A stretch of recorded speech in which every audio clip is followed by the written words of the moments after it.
Stop! Si tu as cliqué sur cette vidéo, ce n'est pas un hasard. Et si je te disais que ce moment précis où tu es ici, en train de regarder cette vidéo, était déjà écrit bien avant ta naissance? Est-ce que tout ce qui nous arrive est prévu d'avance? Sommes-nous réellement libres de nos choix? Ou sommes-nous piégés dans un destin déjà tracé? Si tu t'es déjà posé cette question au moins une fois dans ta vie, alors tu es au bon endroit. Avant d'aller plus loin, assure-toi d'être abonné et active la cloche pour ne manquer aucune de nos vidéos. Parce que dans les prochaines minutes, on va explorer un des plus grands mystères de l'existence. Et crois-moi, ce que tu vas entendre pourrait bien changer ta vision du monde. Depuis des millénaires, philosophes, scientifiques et théologiens débattent de cette question.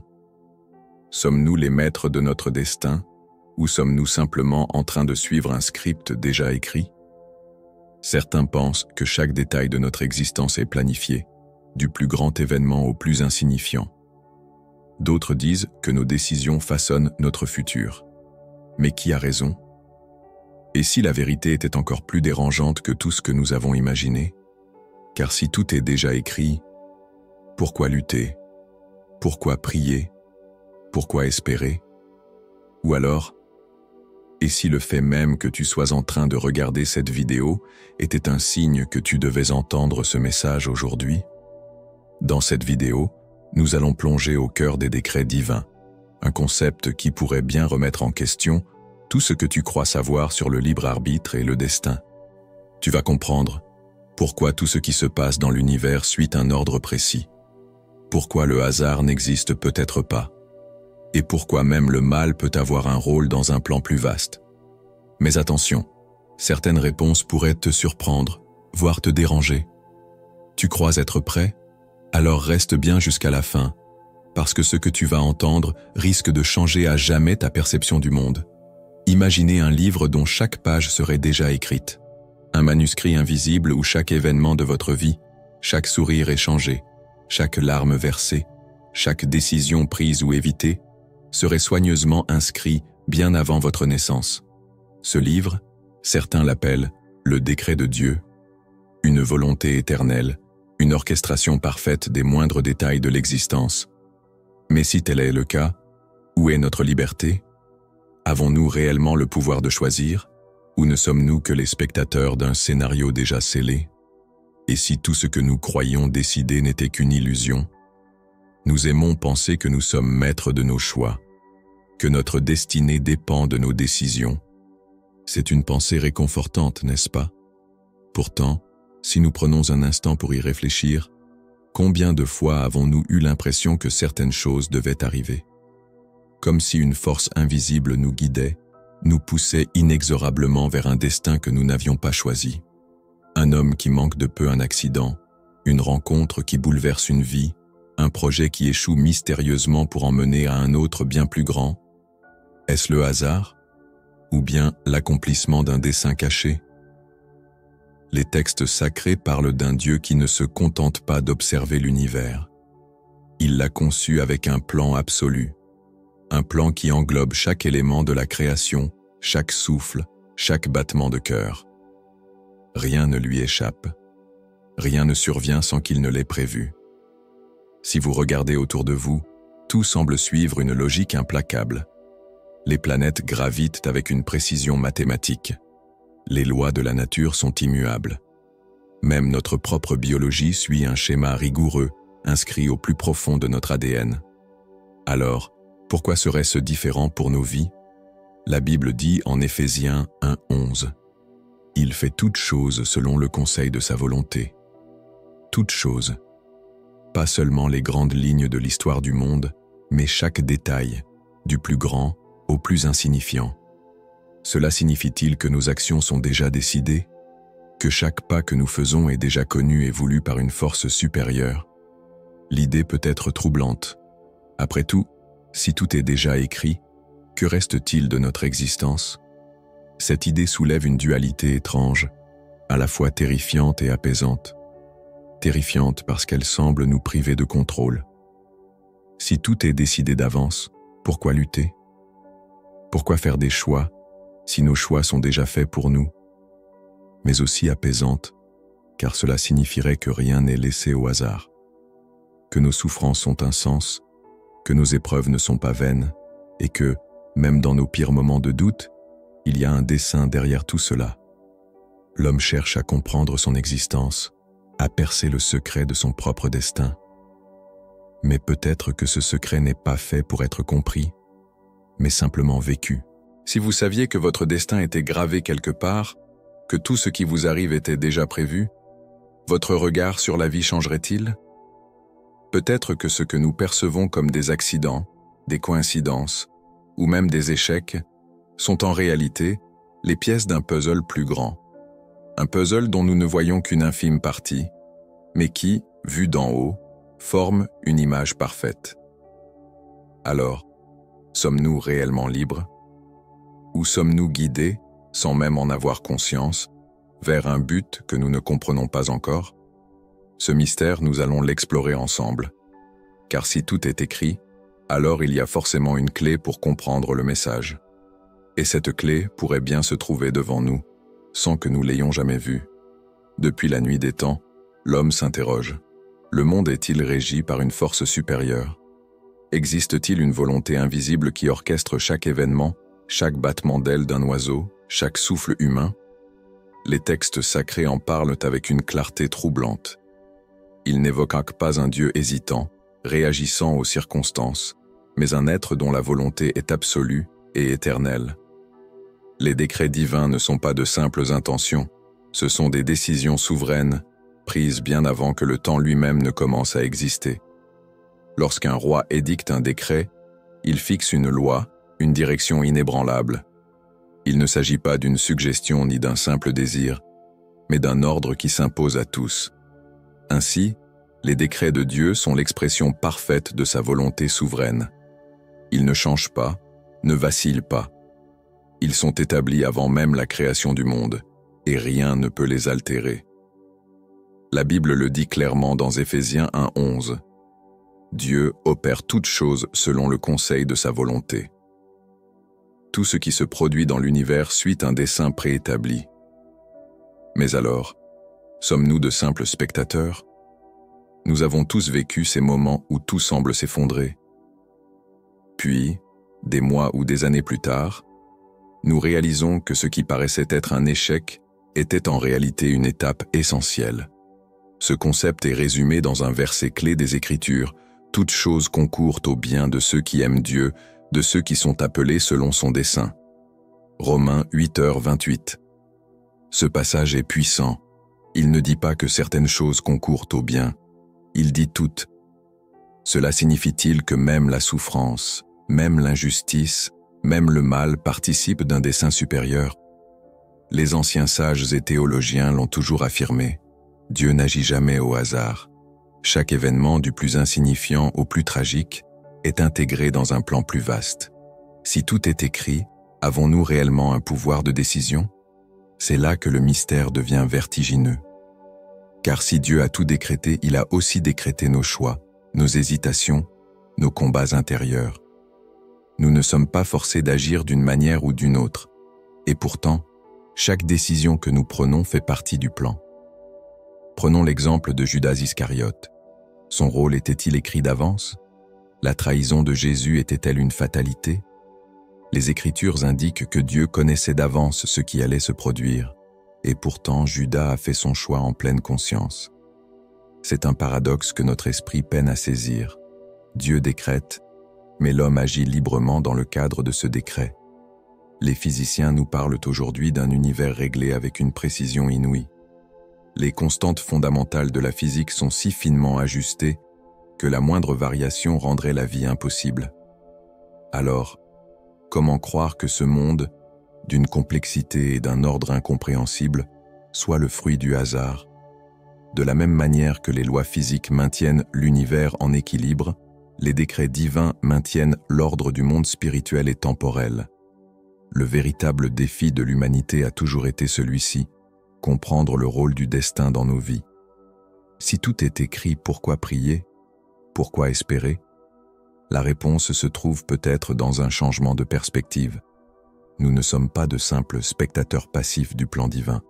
Nous participons activement à la révélation de ce dessein, même lorsque nous l'ignorons. Chaque action, chaque pensée, chaque événement est une pièce du grand puzzle de l'éternité.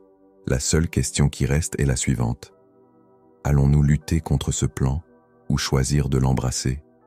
Il existe une histoire que peu de gens connaissent, une histoire qui ne se lit pas dans les livres, mais qui est inscrite dans le tissu même de l'existence. Une œuvre silencieuse, ininterrompue, qui se déploie dans les moindres détails de notre réalité. Un plan invisible, mais omniprésent.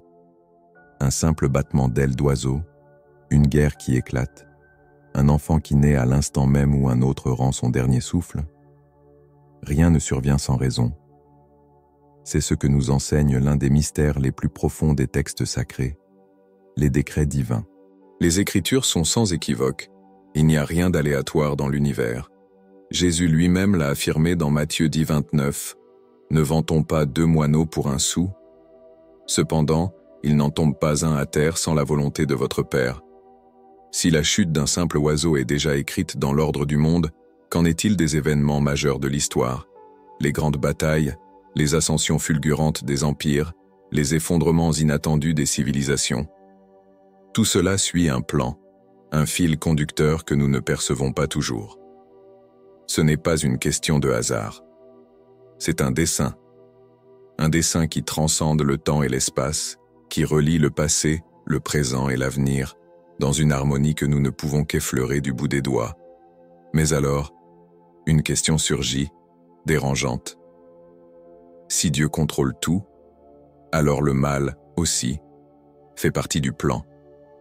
Mais cela signifie-t-il qu'il en est l'auteur? Les textes nous révèlent une vérité subtile, un équilibre que l'esprit humain peine à saisir. Dieu ordonne et contrôle, mais il ne crée pas le mal comme il crée le bien. Il permet, mais il ne provoque pas. Il laisse faire, mais il n'initie pas. Prenons l'exemple de Judas Iscariote. Son acte a conduit à l'un des événements les plus marquants de l'histoire, la crucifixion de Jésus. Était-il prédestiné à trahir? Était-il condamné à jouer ce rôle? L'Écriture dit que ce qui est arrivé devait arriver, mais Judas a tout de même fait un choix. Il n'a pas été forcé. C'est là l'un des plus grands paradoxes du divin. Dieu écrit l'histoire, mais il laisse les hommes en être les acteurs. Imaginez une rivière. Elle suit un cours préétabli, défini par la géographie et la gravité.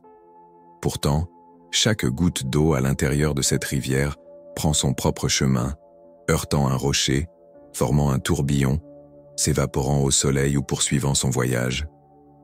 Le plan divin fonctionne de la même manière.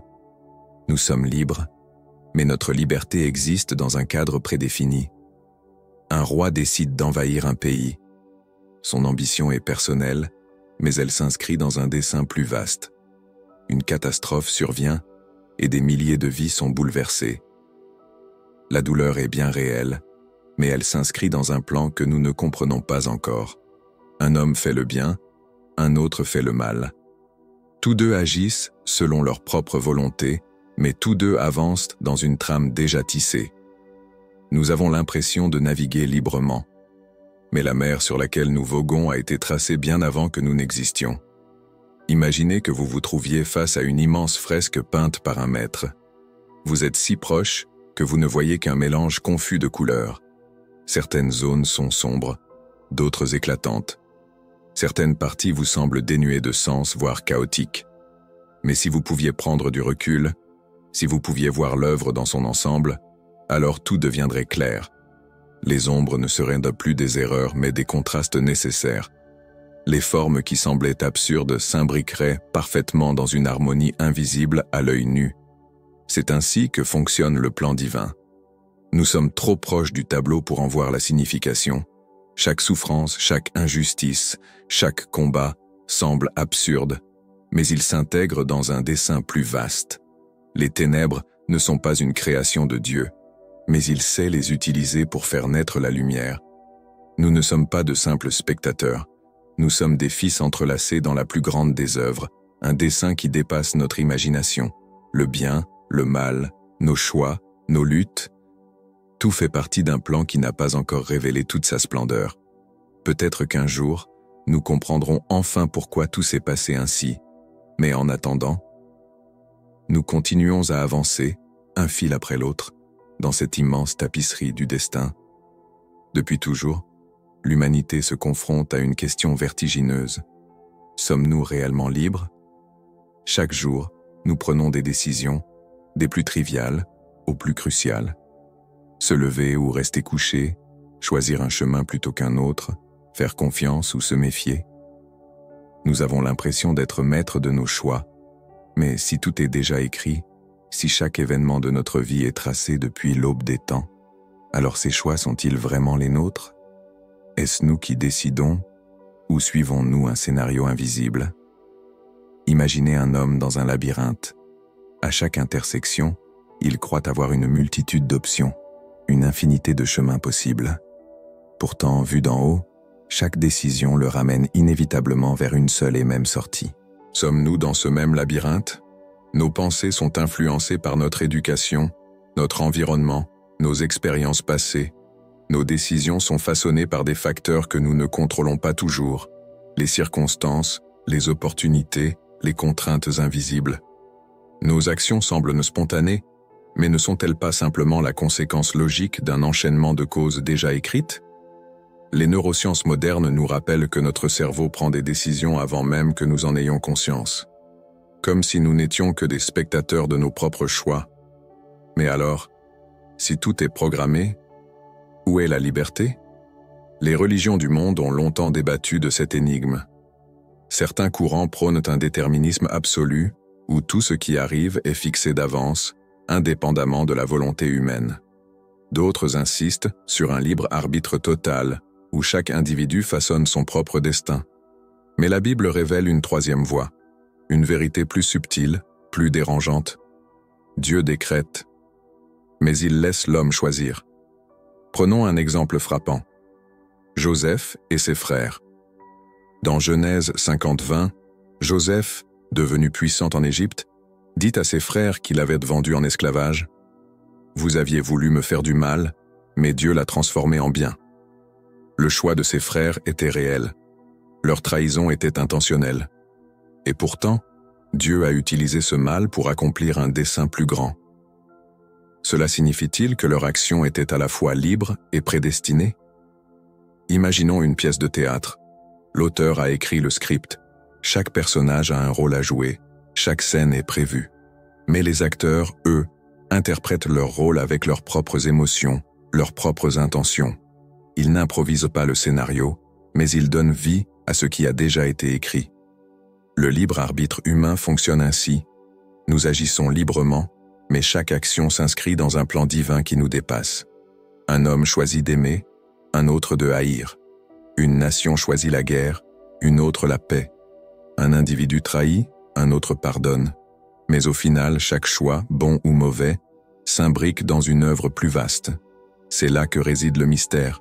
Nos décisions comptent, et pourtant, elles ne peuvent pas contrarier le plan divin.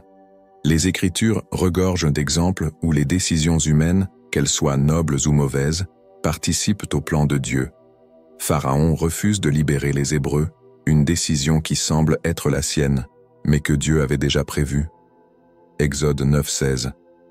Pierre renie Jésus, un acte de faiblesse, mais qui accomplit une prophétie vieille de plusieurs siècles. Luc 22, 61 à 62. Judas trahit le Christ. Il agit selon son propre intérêt et pourtant, il participe involontairement à l'événement le plus central de l'histoire chrétienne. Dans chacun de ces cas, les hommes ont fait leur propre choix. Mais ces choix n'ont fait que confirmer un dessein écrit avant même que le monde ne commence. Nous avons l'impression de choisir, de contrôler notre destin. Et en un sens, c'est vrai. Mais notre liberté est une liberté encadrée. Nous ne sommes pas les maîtres ultimes de notre histoire. Nous écrivons les lignes, mais le cadre du livre est déjà fixé. Est-ce une bonne nouvelle? Oui, car cela signifie que rien n'échappe au contrôle de Dieu. Même lorsque nous faisons fausse route, rien n'est hors du plan. Nos erreurs, nos hésitations, nos échecs, tout cela a déjà été anticipé. Alors, sommes-nous libres? Oui, mais notre liberté existe à l'intérieur d'un cadre divin immuable. Chaque décision a du sens, chaque choix compte, et pourtant, rien ne peut échapper à la volonté supérieure. C'est une vérité inconfortable pour certains, réconfortante pour d'autres, mais une chose est sûre, nous avançons sur un chemin que nous traçons nous-mêmes, et qui, pourtant, était déjà là bien avant nous. Rien dans l'univers n'est laissé au hasard, rien n'est improvisé. Chaque étoile suit sa trajectoire, chaque battement de cœur obéit à un rythme précis, chaque particule subatomique répond à des lois invisibles. Mais qui a fixé ces lois? Les décrets divins ne sont ni impulsifs, ni capricieux. Ils ne sont pas le fruit d'un Dieu hésitant, ajustant son plan au gré des circonstances. Au contraire, ils sont le reflet d'une sagesse infinie, d'un ordre absolu où chaque détail a sa place. La science moderne nous parle d'un univers réglé, avec une précision stupéfiante. Et si ce que nous appelons hasard n'était qu'une illusion humaine face à une connaissance infiniment supérieure, si la force gravitationnelle était ne serait-ce que légèrement différente, l'univers tel que nous le connaissons ne pourrait pas exister. Si la vitesse d'expansion de l'univers avait varié d'une fraction infinitésimale, il se serait effondré sur lui-même ou aurait explosé en un chaos incontrôlable. Si la Terre était un peu plus proche du Soleil, elle serait une fournaise inhabitable. Un peu plus loin, et elle deviendrait un désert glacé. Et pourtant, nous sommes là. Pourquoi? Les cieux racontent la gloire de Dieu, et l'étendue manifeste l'œuvre de ses mains. Psaume 19, 1.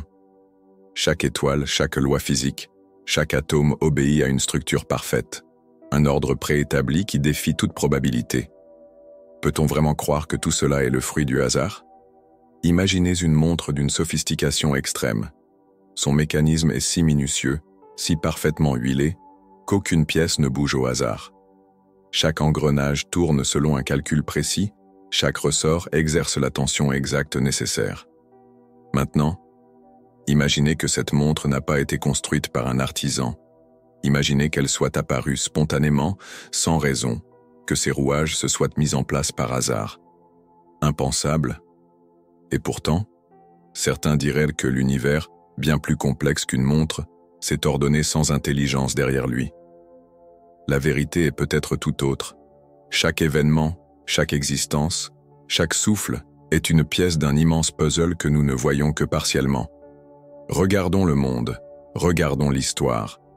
Les civilisations naissent et meurent, les empires se construisent et s'effondrent, les événements semblent chaotiques, et pourtant, une logique profonde les guide. Je suis Dieu, et il n'y en a point d'autre. Je suis Dieu, et nul n'est semblable à moi. J'annonce dès le commencement ce qui doit arriver, et longtemps d'avance, ce qui n'est pas encore accompli. Ésaïe 46, 9 à 10. Les grands tournants de l'histoire ont souvent été précédés par des coïncidences troublantes, comme si une main invisible préparait le terrain. La chute de Rome a permis la propagation du christianisme à travers l'Europe. La Renaissance a redonné à l'humanité le savoir perdu, comme une réinitialisation du progrès. Les grandes découvertes ont élargi notre compréhension du monde juste au moment où nous en avions besoin. Sommes-nous vraiment les maîtres de l'histoire? Ou suivons-nous un plan infiniment plus vaste? La physique quantique nous enseigne que l'univers, à son niveau le plus fondamental, est régi par des probabilités. À l'échelle subatomique, les particules semblent apparaître et disparaître sans logique apparente. Certains scientifiques parlent de hasard absolu. Mais est-ce vraiment du hasard? Et si ce que nous appelons hasard était simplement l'expression d'une volonté que nous ne comprenons pas encore? Dans un jeu de cartes, tirer un as au hasard semble fortuit, mais pas pour celui qui a placé la carte au bon endroit. Ce que nous percevons comme du chaos n'est peut-être qu'un ordre supérieur invisible à notre échelle. Chaque douleur, chaque épreuve, chaque instant de bonheur a une raison d'être. Peut-être que cette opportunité ratée devait vous amener vers une meilleure. Peut-être que cette rencontre imprévue va changer votre destinée. Peut-être que même les tragédies ont une place dans un tableau plus vaste. Nous vivons chaque instant sans en connaître la finalité. Mais quelque part, Une intelligence infinie orchestre tout. Nous avons vu que l'univers est réglé avec une précision inouïe. Nous avons vu que l'histoire suit un chemin qui, rétrospectivement, semble diriger vers un but. Mais alors, la vraie question est, vers où allons-nous? Si tout est ordonné, si chaque rouage de ce grand mécanisme a une place, alors nous aussi avons un rôle à jouer. Nous avançons dans un système plus vaste que nous, un plan dont nous ne sommes qu'une fraction, mais dont nous sommes une fraction essentielle. Le monde semble parfois être un chaos insondable. Guerre, maladie, injustice. Nous regardons autour de nous et nous voyons le désordre. Nous nous demandons alors, où est Dieu dans tout cela? Si tout est écrit, pourquoi tant de souffrances? Pourquoi continuer à espérer dans un monde qui semble brisé? Mais peut-être avons-nous oublié une vérité essentielle. Ce n'est pas parce que nous ne voyons pas l'ordre qu'il n'existe pas. Ce n'est pas parce que nous ressentons la douleur que nous sommes abandonnés. Dans les tempêtes les plus noires, une lumière brille toujours. Lorsque nous sommes plongés dans la souffrance, nous avons l'impression que tout s'effondre. Mais prenons du recul. Imaginons un enfant qui regarde un peintre travailler. Il ne voit que des coups de pinceau désordonnés, des taches de couleur qui semblent ne rien signifier. Mais quand le tableau est achevé, alors seulement il comprend. Notre vie est semblable à cette œuvre en cours. Nous sommes trop proches pour voir l'image finale. Dans Romains 11:36, il est écrit « De lui, par lui et pour lui sont toutes choses. À lui soit la gloire, au siècle des siècles. » Toutes choses, même celles que nous ne comprenons pas encore. Toutes choses, même celles que nous ne comprenons pas encore. Si Dieu a déjà tout prévu, alors pourquoi prier? Pourquoi demander? Pourquoi supplier? Pourquoi espérer? Parce que la prière n'est pas un simple souhait lancé au vent. Elle est un dialogue, un lien avec le divin. Prier ne consiste pas à changer le plan de Dieu, mais à trouver notre place dans ce plan. C'est dans la prière que nous réalisons que nous ne sommes pas seuls, que même lorsque tout semble perdu, il y a une main qui nous guide, même si nous ne la voyons pas encore. Rappelez-vous l'histoire des disciples en pleine tempête. La mer était agitée, les vagues menaçaient d'engloutir leur barque, et pourtant, Jésus dormait.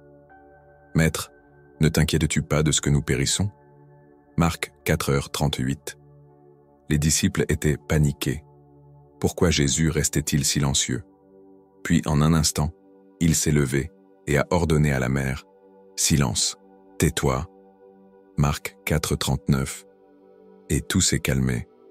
Voilà pourquoi nous pouvons espérer. Même quand nous avons l'impression que Dieu dort, qu'il ne répond pas, il est là. Il a toujours été là. Certains imaginent Dieu comme un souverain lointain, froid et insensible, dictant des lois immuables sans jamais intervenir. Mais ce n'est pas ainsi que les Écritures le décrivent. Je ne vous laisserai pas orphelin, je viendrai à vous.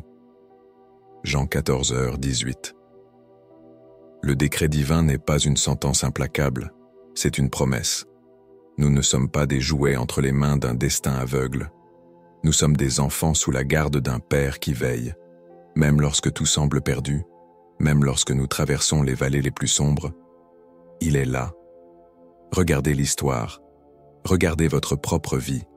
Combien de fois avez-vous cru que tout était fini, que vous ne pouviez plus avancer? Et pourtant, vous êtes toujours là. Parce qu'il y a toujours une issue, une porte que nous ne voyons pas tout de suite mais qui finit toujours par s'ouvrir. Le mal ne triomphe jamais définitivement. La nuit peut être longue, mais l'aube finit toujours par arriver. Si tout est écrit, alors nous n'avons rien à craindre. Nous avançons dans un monde chaotique, mais ce chaos est maîtrisé par une volonté plus grande que nous. Nous traversons des tempêtes, mais aucune ne peut nous engloutir si nous nous accrochons à cette vérité. Rien n'échappe à Dieu. Rien n'arrive sans raison. Rien ne peut briser l'espoir de celui qui sait que la lumière viendra toujours percer les ténèbres. Nous avons exploré l'un des plus grands mystères de l'existence.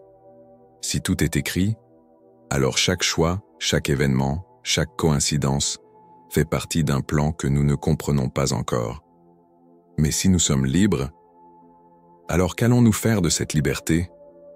Sommes-nous simplement des spectateurs d'un scénario déjà tracé? Ou avons-nous un rôle à jouer, même si le cadre est fixé? Et toi, qu'en penses-tu? Laisse un commentaire et dis-moi si tu crois au destin, ou si tu penses que nos choix peuvent tout changer. Et surtout, si cette vidéo t'a intrigué, abonne-toi et active la cloche pour ne manquer aucune des prochaines révélations. Parce que ce sujet n'est que le début, et crois-moi, il y a encore bien des secrets à découvrir. À très bientôt pour une nouvelle exploration de l'invisible.